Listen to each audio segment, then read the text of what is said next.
There will be a night, and you might read about it later, when a man who built a life on the broken pieces of another will stand under lights and applause and pretend he is whole. I have a recording that will make the applause stop, and tonight I am writing to strangers because strangers have always been my witnesses. I want you to hear how a ghost can live in the ribs and in the pockets at the same time, how the word exile becomes a small, familiar room. Right now I live alone in a weathered single-room cabin 3 hours from the town that closed its doors on me. The walls are patched with postcards I never sent, and one crooked bookshelf holds the books I read when I needed to remember who I once was. I tell stories for a living online, short nights, longer reflections, the kind of tall tales people tip for on late shifts, and I keep my life small so the past has fewer corners to hide in. I collect old cassette tapes because sound keeps memory alive in a way pictures cannot. I can play an old laugh back and be with it for a minute without being swallowed. When the wind comes off the river in late autumn, it sounds like someone whispering my name. I do not answer. I had a job for a while sweeping floors at a community theater, late nights under the smell of paint and dust.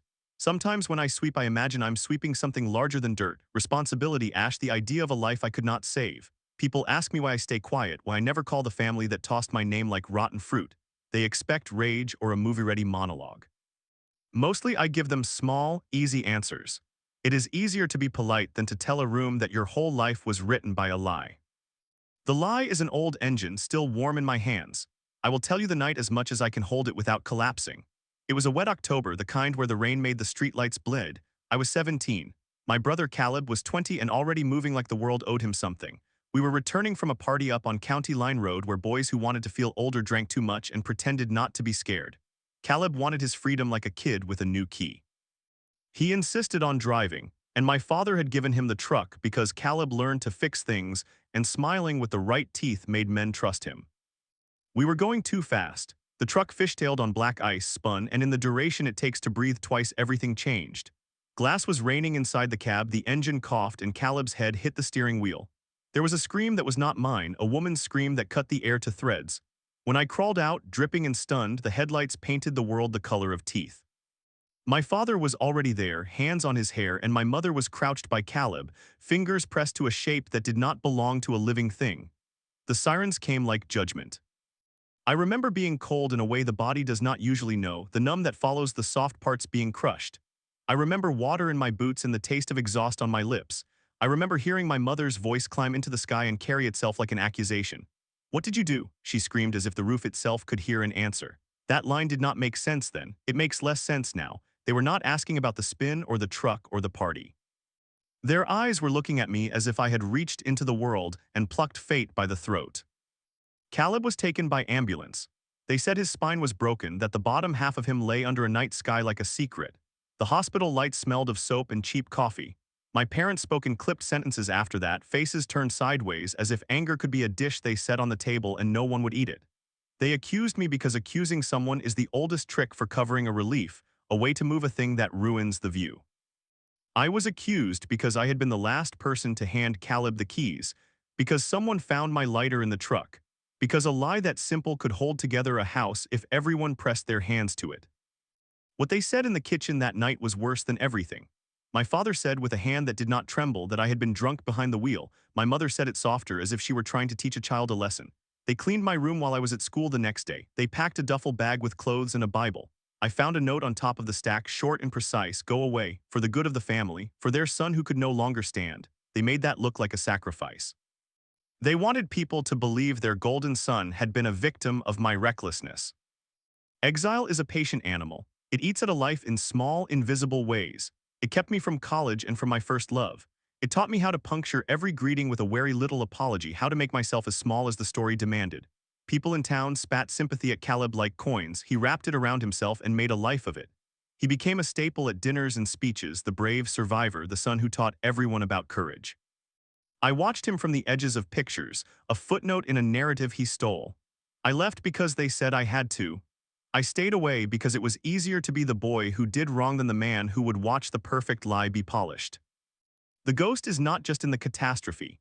It lives in 1,000 quieter places. The sound of a truck at night, the smell of someone else wearing my shirt, the way a reporter's question can land like a bruise.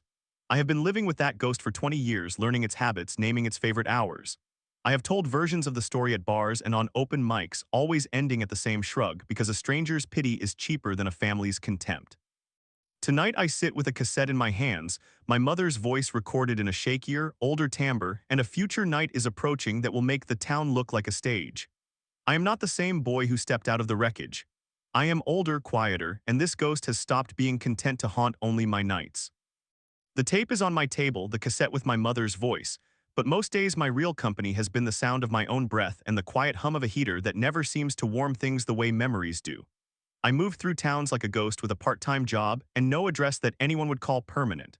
I learned to sleep in short fits because guilt is a thief that robs your nights and leaves you counting small, mean things. I learned to answer questions with small, blunt sentences because people do not want the long, messy truth. They want a villain to point at, and I had been assigned that costume. I worked whatever I could find. I drove a wrecking crew one summer, watching other people take down the bones of houses while I practiced taking down the parts of myself that remembered home. I washed dishes in a diner so sticky with coffee rings that your hands learn the shape of other people's desperation. For a while I stacked books at a used bookstore, pushing paperbacks into order and absorbing other people's lives like paper straws into my palms. Storytelling oddly saved me. The first time someone paid me to tell a tale at a bar, I felt an old, sharp pride. The money was small and the drink that followed smaller, but people listened, and listening is its own kind of mercy. I kept no calendar. I marked years by the seasons when the river froze and thawed, by the color of my hands in late winter, by whether the moon looked guilty or not. My phone had no family numbers in it. If my name appeared somewhere, an old community board, a charity dinner program, I crossed it out before I read the sentences. It was easier that way. Easier to think that if I never saw their faces again, the lie would lose its weight. It did not. Exile is not a physical distance so much as the space a lie carves inside you, hollowing things until the sound of your own footsteps echoes. I did try to write to them once. I sat at a table with a new pen and sketched the letter in my head like a map back to a place I was sure I had no right to re-enter. I never mailed it. I folded it into an envelope and left it under a shelf in the diner where grease and crumbs could marry the edges. The act of folding the paper felt like penance. The truth in my mouth tasted wrong. I wanted to say I was sorry in a way that could put back what was broken. But apologies are small, and my brother's life was a room with furniture rearranged forever. People in my life loved me the way you love a stray animal. They fed me kindness in small doses and then moved along to easier things. I dated once in a painful, clumsy way that ended because I could not let another person into the hollowed rooms where guilt camped out. She asked gentle questions and I lied by omission, which is a kind of theft. I have loved in short, careful bursts, coffee shared, a midnight walk, always with one eye on the exit because leaving had been drilled into me like a rule. It becomes easy to convince yourself you deserve solitude. It becomes easy to wear shame like an old coat. The town that set my indictment in motion made a shrine out of my brother's paralysis. They built fundraisers and plaques and a foundation, and they loved Caleb for what they thought he had suffered. He learned how to be loved by letting people admire him for endurance rather than character. On television, he smiled from a wheelchair and the cameras loved him. On radio, he taught other fathers how to forgive themselves. I watched a web of kindness bloom around him that smelled faintly of varnish and self-congratulation. The people who had once shared our porch now clapped in his honor. The meanness in all of it was how comfortable the town looked with its chosen story. I walked past the coffee shop where my parents met people now and then, shoulders hunched under a jacket like a man who wanted to disappear with dignity. Seeing them from a distance was like reading a book where someone had rewritten the ending. They cast me as the disaster every time a new neighbor needed to set a moral example. They did not have to speak to make the sentence stick. Their silence toward me was a louder accusation than the words they had used the night the sirens came. There were nights I stood by the river where the truck had gone off and let the water slap my boots, thinking about what I might have done differently. I played small scenes in my head, 100 little rewrites that never changed the one real script. I took bargains with myself. If I clean my apartment, if I never speak, if I fold my hands just right, maybe suffocating in guilt will feel like penance instead of theft. Guilt turned into ritual. I kept a jar of coins that I moved from pocket to pocket as if that motion could grind the past into dust. I kept one photograph facedown in a drawer, the edges eaten by years of my thumb. That photograph was the only thing I never burned. Every so often someone from town would contact me through an old friend, a fundraiser asking for a donation, a reporter seeking the brother who changed everything as an obligatory human interest angle. I declined most of them. Once I agreed to a short radio interview under a false name and spoke in a voice that was not mine. Afterward, the host called me a brave voice, and I hung up on him because bravery is not mine to claim. My life has become a ledger of small refusals and quiet compromises. I have loved with the lamp off, walked through evenings in shoes that squeak because they are tired, and pushed stories into the world the only way I knew how, by telling them small and true to people who might pay to listen. Sometimes I think the cost of what I was accused of losing has been paid 10 times over by the life I did not get to live. Sometimes I think the price will follow me to my grave. Most days I simply exist with a steady, low ache, telling myself that the world is kinder than the one I remember because at least now I can see its edges. The tape on my table changes that calculus. Her voice on it means the past is not only my memory anymore. It is now something that can be played back and heard by strangers, and that knowledge keeps me awake in a way nothing else has. I have lived in judgment for 20 years, and judgment has been the currency of my sleep. The package arrived on a Thursday, the kind of gray, indifferent day that matches the color of old guilt. I almost didn't open it. It sat on my porch like a small accusation, brown paper wrapped tight and stamped with the lawyer's crest from back home. I have not spoken to anyone in my family in 20 years, so when a name I knew only in ghosts appeared on a letterhead, my stomach turned cold the way it did the night of the wreck. I made coffee because my hands shook, and then I opened it with the careful cruelty of someone who has rehearsed disappointment. Inside was a thin envelope, a folded letter in my mother's handwriting, and a small USB stick taped to the back of a note. The handwriting was smaller than I remembered, pressed like someone trying to keep the words private even on paper. The lawyer's letter that accompanied it said only this: "She asked me to send these to you if anything should happen to her, and I have honored her last wish." No flourish, no sermon, just a sentence that read like a judge's gavel. I read the letter twice before I understood that my eyes were skimming for a lie. My mother wrote everything. She wrote about the night like a wound she could no longer hide beneath bandage and prayer. She wrote about the truck, about the way Caleb's head hit the steering wheel, about the cold fear in my father's eyes. She wrote in a way that made my chest split open that Caleb had been drinking, not a little. He had been deep into a bottle someone had shoved in his hands to make him feel brave. She wrote that my brother had begged my father not to say anything, that my father had held Caleb's face and promised protection because the town loved broken saints more than honest sinners. Then she wrote the thing that stole every clean hour I had been given: "We framed you." They had taken details and shaped a story to save their golden son. They moved my lighter, placed a photograph of me in the truck, paid the tow driver to say I was the last one near the wheel. They told the neighbor who'd heard us argue to swear they'd seen me drunk. They made me the story because they could not bear the idea of losing the perfect version of Caleb, who sits in charity photos and writes thank you notes that make donors send checks. The words blurred. I read the letter until the ink bled into a single, impossible shape. There was no pretense of justification in the paper. There was instead a sort of exhausted confession I had only ever imagined in midnight prayers. My mother wrote that she had been sorry for 20 years and that the apology had grown like mold in her chest until she could no longer breathe. She admitted she had lived a life pretending the truth would not find me, that she had watched me leave and called it mercy while calling a priest to bless the house for the next morning's fundraiser. She wrote, with the small cruelty of a guilty woman who has to ask, that she wanted me to have the choice of what to do with the truth, and that she could not bring herself to live with it any longer.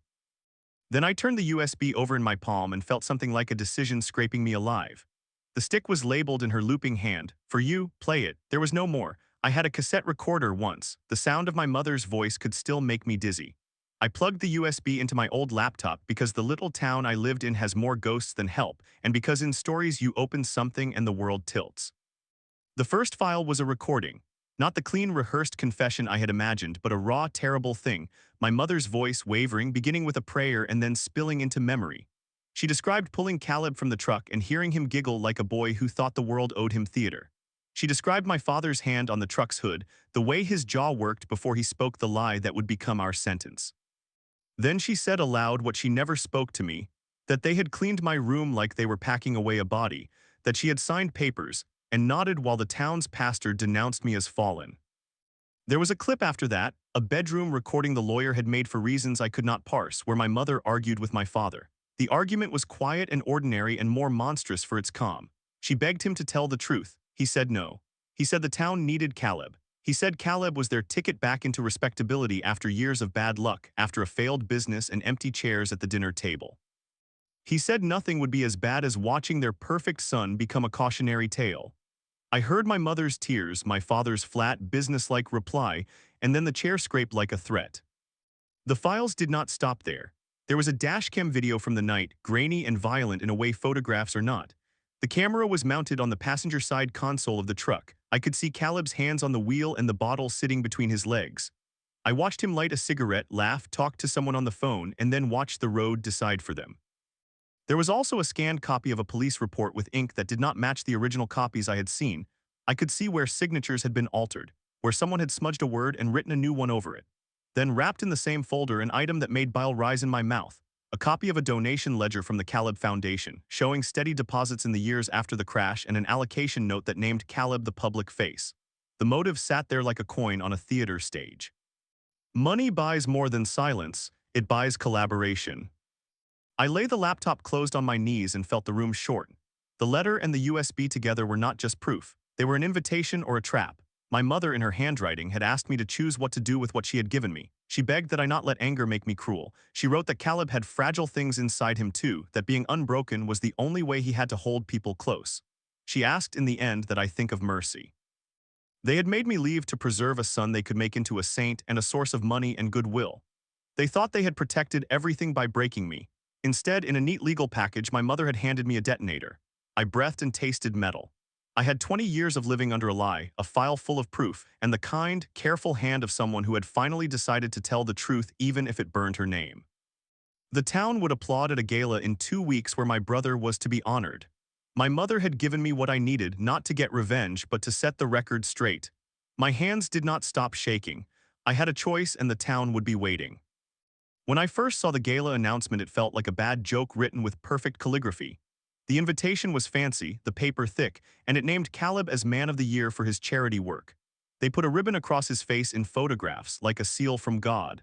The town would gather to honor him for building something that had grown out of his tragedy, and they would applaud the same story that had been used to exile me. I stared at the invitation until my eyes blurred, and then I folded it into quarters and slid it into a drawer where guilt keeps its trophies. I did not call anyone. I did not text. I listened to a cassette of my mother's voice again, and I thought about the choice she had made for me, about the strange thing mercy can look like when it is mixed with truth. I could have called the police, I could have sent the USB to a newspaper, I could have done any number of loud, satisfying things. Instead, I walked into the plan like a man walking into the mouth of a river. I knew this ceremony was the perfect stage because it was polished, controlled, and full of witnesses who had swallowed the lie clean. The organizers would hand Caleb a plaque and a speech and a bouquet of artificial humility. The cameras would show only the surface. I wanted the underside shown. Not for revenge in the classic, ugly sense, but because a lie can only live if it is allowed to keep breathing. Getting inside was a puzzle, and puzzles are familiar friends to people who have been cast out. I used the small fame I had carved out of internet nights telling stories to strangers. I wrote the gala organizer a short piece about community and the power of honest memory. I told them I wanted to perform a 5-minute story about forgiveness at the beginning of the ceremony to set the tone. It felt like pretending, but the best lies are dressed as good intentions. To my surprise, they said yes. The woman on the phone, whose voicemail laughed like wind through glass, told me they needed a local voice and they liked my work online. I was suddenly signed up to be the warm-up act for the man who had rewritten my life. There were checks and barriers I did not expect. Security at the venue was tight because the town had a way of protecting its idols. My pockets were searched twice. The USB I had carried for weeks tucked in a cassette shell in my bag because I know how to hide things inside things and how the brain likes to find comfort in ordinary objects. I watched men in black suits stroll by with clipboards and familiarity like armor. I watched women with perfect hair step out of cars with arms full of flowers and a sense of duty. My hands kept finding the edge of the USB in my pocket, and every time I felt it, I thought of my mother's handwriting telling me to be merciful. The hall itself was a room of warm light and quiet power.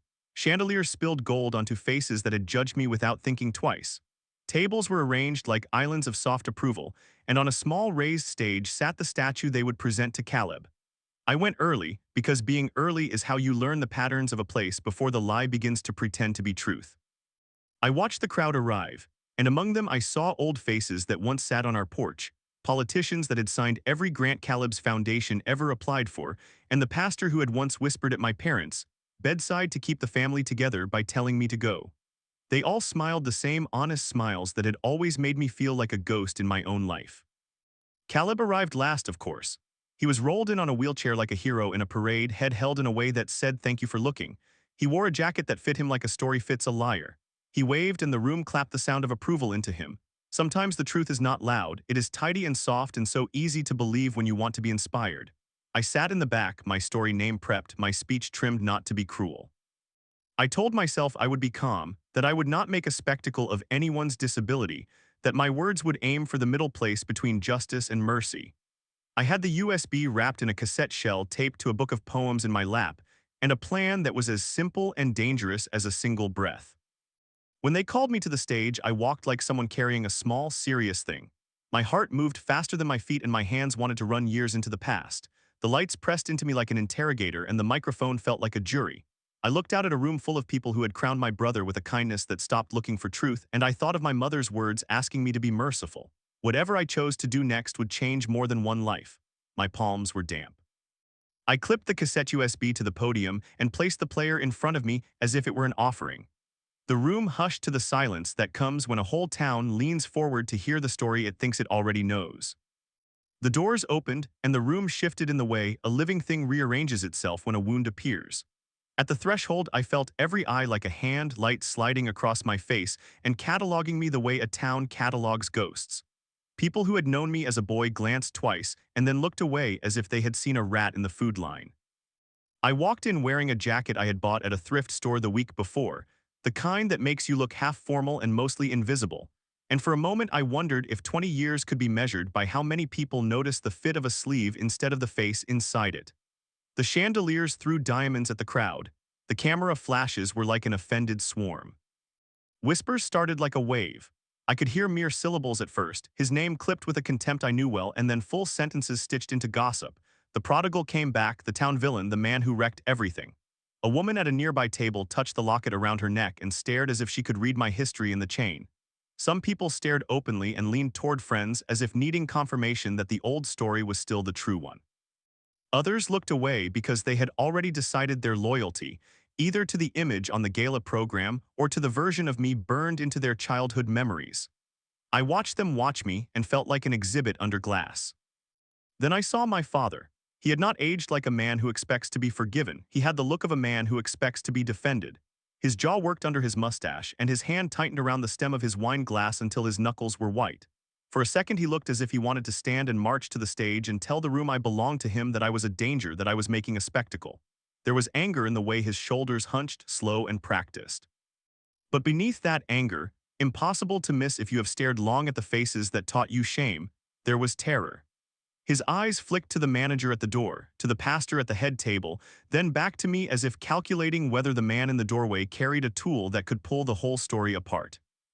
Caleb was the last to be noticed, not because he was late but because the room saved its applause for him. He arrived in a wheelchair that had become part of his public costume, polished and perfectly clean as if every part of his life had been buffed for an audience. He smiled the way he always smiled for cameras, wide, practiced, the kind of smile that made you want to believe he had not been built from a lie. When his eyes met mine, the smile faltered the way a stage prop trips over its own wires. There was a flash of something in his face that I felt in my gut, anger like a blade, terror like a small animal trapped in a closed room. For a beat longer than sounded natural, he looked both furious that I had dared to come, and scared that whatever I held could unseat everything he had built. I noticed little things that people who have been gone for 20 years notice all at once. How his left hand tightened on the armrest like a man afraid of losing control. The ring on his finger that had been a gift from a donor and now looked like an emblem. The way his speech coach sat nearby taking notes, as if preparing to coach him through whatever might come. A toddler on Caleb's lap waved a program and clapped because children know only the rituals adults teach them, and that sight pricked something in me that had nothing to do with reputation. Seeing a child used like a prop cut softer than anything the town had thrown at me. My father's face hardened in public, but his breath hitched when he saw that child, and in that hitch, I read a fear that the sins of protecting one son might have stolen another kind of inheritance. Security shifted toward me shortly after I sat down, polite but present. A large man with a pin on his lapel cleared his throat and asked a question I answered without words. I would cause no scene. The trembling in my hands was real, but it was the shake of a man holding a fragile thing, not the shake of someone intent on violence. I felt the USB in its cassette shell like a small animal under my shirt. The device was quiet, a heart hidden in cloth. Around me, the village of my life arranged its theater. Reporters angling for a shot, donors nodding to each other in solidarity, old neighbors whispering the same sermon they had whispered to my parents 2 decades ago. The room that had once been my world turned the volume of its judgment up, and for the first time since I left, I realized I could make it hear something else. When I caught Caleb's eye again, he mouthed a single word that was more a prayer than a threat, you.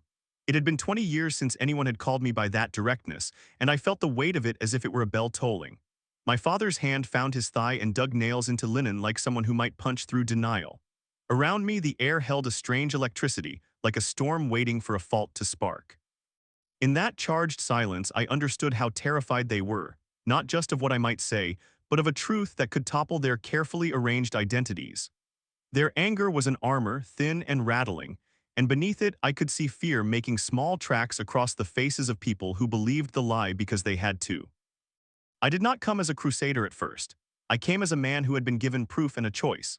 But standing there, listening to the soft collective intake of breath the room made when a story's edges begin to fray, I felt the old ghost wake up. The room that had loved my brother for his bravery had never met the man who would tell the story straight. They were whispering about who I might be now, and in those whispers I heard the sound of a town about to learn that their saint was not what he seemed. When the band finished and the mayor wiped his palms on a napkin, I stood up and walked toward the stage like I was headed for a job I had practiced my whole life. The room tightened around my shoulders, every eye turning like a slow compass needle.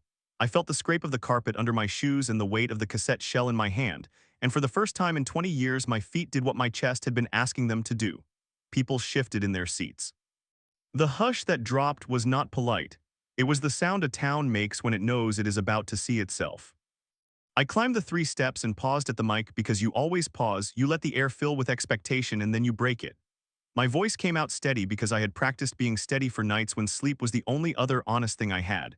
I said only this at first: my name is Jonah, I am Caleb's brother. I was the one they said wrecked his life. The word wrecked hit the room like a pebble into a quiet pond. You could hear the ripples. Faces changed from smiling to searching, mouths tightening around old certainties. I did not shout. The power of the moment is not in yelling, it is in the quiet that leaves room for truth to land. I told them I had something their town had never wanted to see. I told them it was not accusation for sport, it was proof. I snapped the cassette case open, not dramatic, just a hand opening something you have kept safe. Then I pressed play. My mother's voice filled the hall, thin like a ribbon of smoke and then thick with shame. She said things she had never said to me, even when I begged her at doors to tell the truth. She told them Caleb had been drinking, that my father had chosen reputation over honesty, and that they had moved a lighter and written a new report so the town could keep its hero. You could hear the air change as her words moved from the small speakers into the room. People leaned forward, some covered their mouths. My father's face drained the color of old paper, and he put a hand to his chest like someone who suddenly could not stand. I clicked the next file without looking up because sounds are the cleaner evidence than claims. The video that played was raw, grainy, the dashcam breathing with muffled wind. You could see Caleb's hands, a bottle between his knees, a laugh too loud for a road that slick. You could see the truck drift, the world tilt, the windshield explode into snow. Seeing it there in slow motion on a screen everyone could watch took the last of the rumor out of the air. There were no gaps, no edges to soften. Someone in the crowd whispered he was drunk, and it landed like a sentence.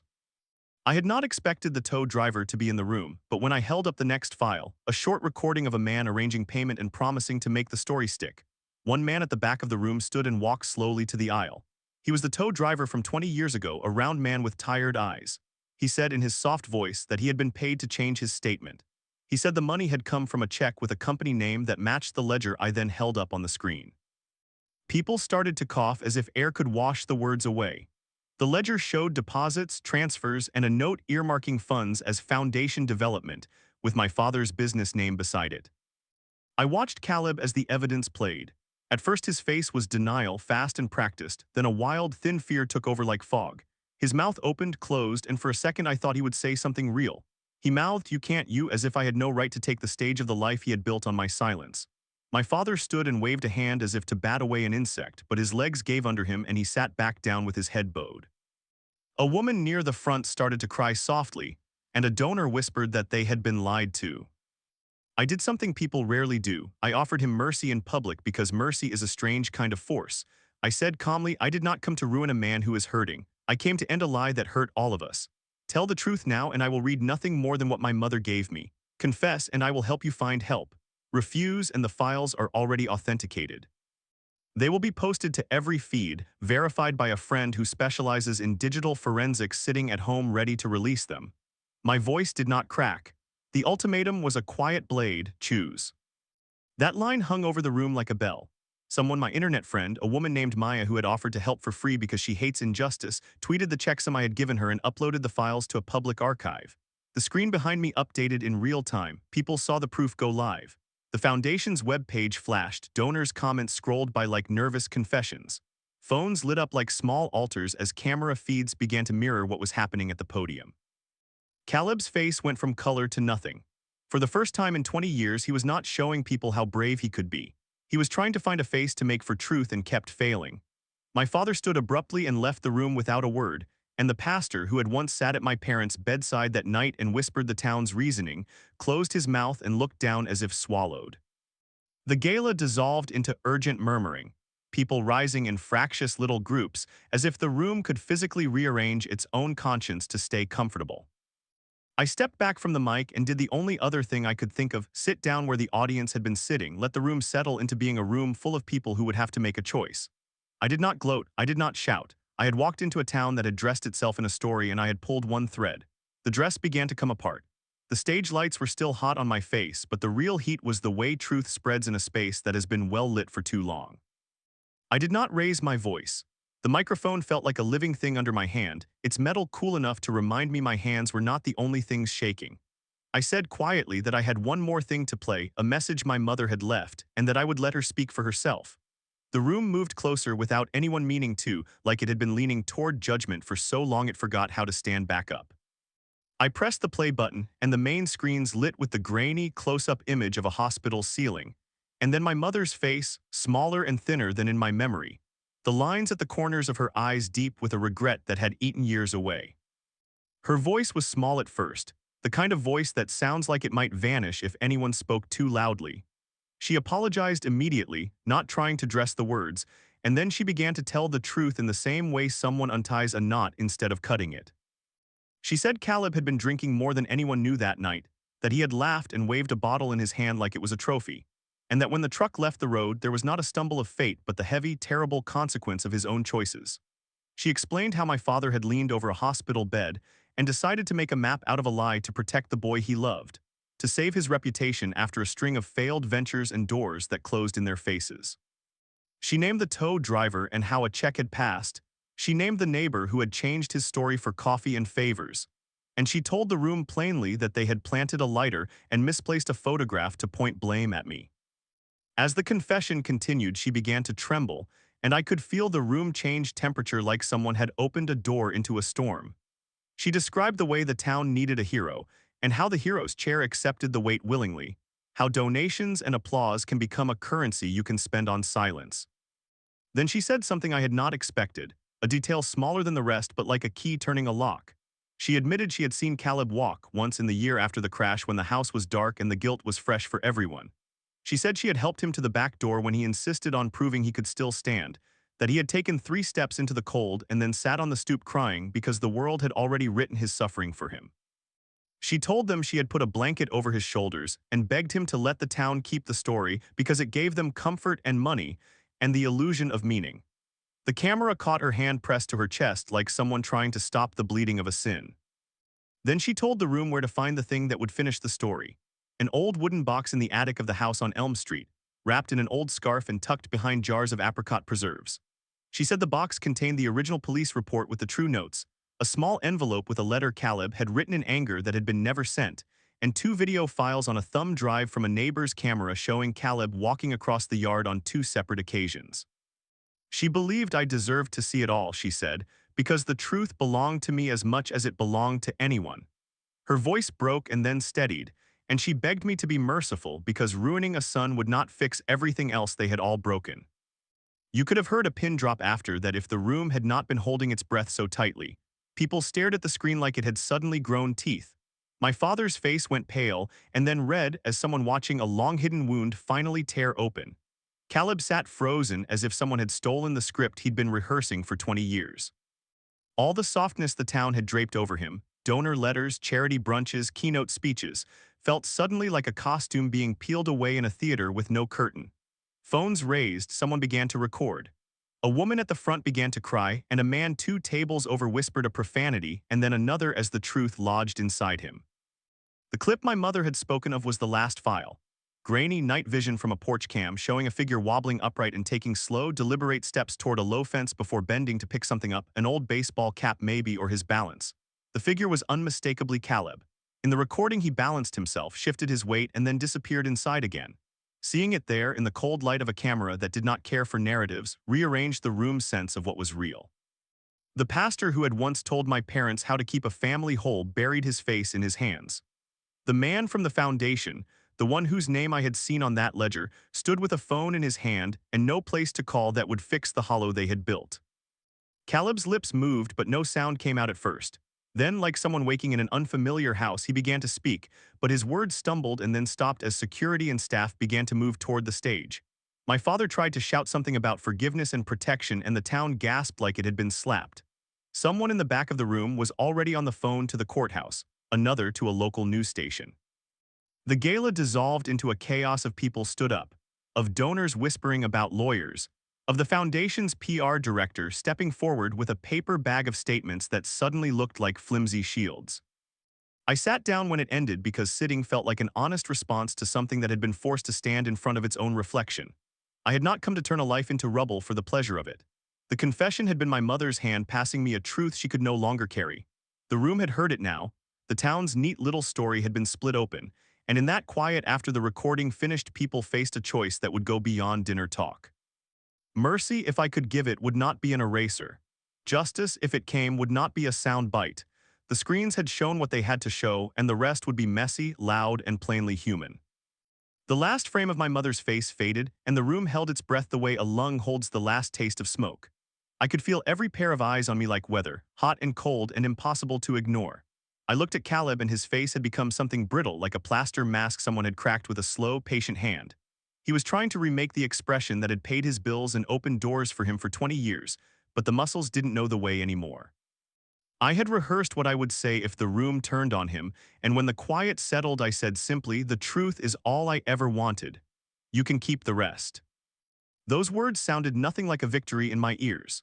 They sounded like a thing I had been carrying out of someone else's life for 20 years and finally set down on a table. I placed the microphone back in its clip the way you put a tool away when the job is done. Then I turned from the stage like a man who had paid a long reckoning and had no taste for an encore. I walked toward the exit, and the floor felt like it had been reshaped to guide me out. People rose in small groups and looked at one another as if checking whether they were awake.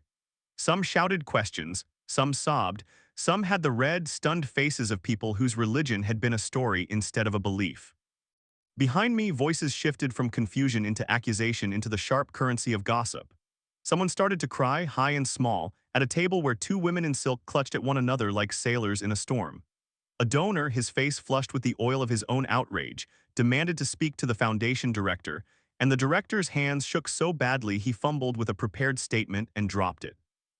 Caleb's mouth moved, looking for the right line to save the image he had cultivated. Nothing fit.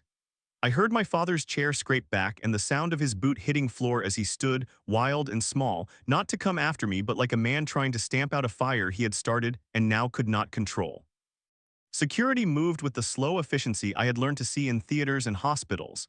They began to herd people, to speak in curt, practiced tones, to call numbers into earpieces. The pastor who had once blessed our house with the purpose of keeping a family intact hovered near the podium, hand over his eyes as if that would block the new light. The tow driver who had stood earlier in the crowd swallowed and walked out the side door as if his confession had made him too exposed to remain. The gala, that stage of smiles and well-designed sentiment, unraveled under heat, and the things people kept in their pockets. I walked out into a cool night that felt like an honest thing. The air hit my face like a tongue, and I breathed in as if I had been taught a new way to inhale. For the first time in 2 decades, I felt a hollow inside me lift as if someone had opened a window and let out all the stale, held air. There was no triumph inside that feeling, only an odd, soft lightness, like a weightless pocket inside my chest where guilt had lived for 20 years. I realized I had been carrying a house on my shoulders, and that house had been set down, door unlatched and empty. On the steps, a small kid stood with a program clutched in his hand, eyes huge and honest. He looked like every child raised on the town's lullaby about surviving and shining. He tugged the sleeve of my jacket and said, "Are you really Jonah?" I knelt because things that shake you awake make you want to be small in return, and he told me he had been in one of Caleb's workshops for kids with mobility issues. He said Caleb had helped him learn to throw a ball again and that the man in the wheelchair had once told stories about courage that made the boy want to try. The kid's admiration was not blind. It was complicated and tender, and when he looked at me there was no accusation in his face, only curiosity. He asked softly, "Is he okay?" And his question broke something open in me that had nothing to do with public shame or private revenge. I told him I didn't know and that sometimes people are both good and bad at the same time, like weather. He nodded like that made sense and then ran back inside to the chaos with his program flapping. I stayed on the steps a long time after that, watching reporters surge and fans scramble and security shepherd people like wayward animals. My phone buzzed with a small, steady hive of notifications. Maya had streamed the files live and the clips had already been taken up by feeds across the country. The foundation's phone lines rang. Lawyers started to call. Caleb's donors, sensing danger, sent curt emails that sounded like they were written by hands that had never once had to be honest in public. I did not stay to watch the town tear him down. I had not come for that. I had come to set the truth free, as if releasing it would be an act of mercy both for myself and the man whose life had been built on a lie.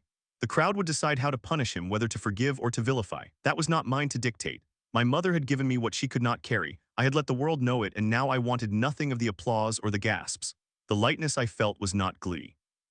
It was the simple physics of a burden gone. When I reached the edge of the parking lot, the night felt enormous and ordinary.